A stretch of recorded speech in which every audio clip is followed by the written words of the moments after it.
બમ બમ ભોલેના નાદ સાથે અમરનાથ યાત્રા શરૂ। બાબા બર્ફાનીના દર્શન કરવા પહેલો જથ્થો રવાના। દેશભરના લાખો શ્રદ્ધાળુઓનો આતુરતાનો અંત આવ્યો છે। શનિવારે બમ બમ ભોલેના નાદ સાથે અમરનાથ યાત્રાની શરૂઆત થઈ ગઈ છે, જેમાં પહેલગામ અને બાલતાલ રૂટથી કડક સુરક્ષા વચ્ચે પવિત્ર બાબા બર્ફાનીના દર્શન કરવા માટે પહેલો જથ્થો રવાના થઈ ગયો છે।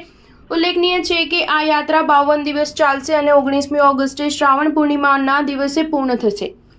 યાત્રા જે પણ વિસ્તારમાંથી પસાર થવાની છે ત્યાં સુરક્ષા જવાનો તૈનાત કરી દેવામાં આવ્યા છે। યાત્રા શરૂ થાય તે પહેલા જ જવાનો દ્વારા મોક ડ્રીલ પણ કરવામાં આવી હતી। ગયા વર્ષે 4.5 લાખ શ્રદ્ધાળુઓએ અમરનાથ યાત્રામાં ભાગ લીધો હતો, ત્યારે આ વર્ષે સંખ્યા વધવાની શક્યતાઓ છે। જમ્મુ કાશ્મીરના 2 સૌથી સિનિયર IAS અધિકારીને સુરક્ષા વ્યવસ્થા માટે નોડલ ઓફિસર તરીકે નિમવામાં આવ્યા છે, જેમાં શાહિદ ઇકબાલ ચૌધરી બટલાલ રૂટ પર અને ભૂપેન્દ્ર કુમાર પહલગામના રૂટ પર તૈનાત કરાયા છે।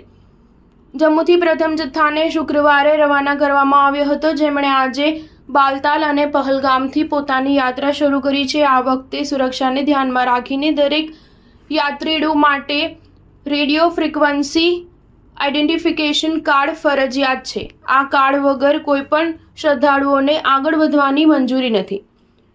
પવિત્ર ગુફાનું અંતર દક્ષિણ કાશ્મીરના પહેલગામના નુનવાન રૂટથી 32 કિલોમીટર છે અને આ અંતર મધ્ય કાશ્મીરના ગાંદરબલના બાલટાલ રૂટથી 14 કિલોમીટર છે। સ્ટાર ન્યૂઝ 7 હંમેશા સચ્ચાઈની સાથે।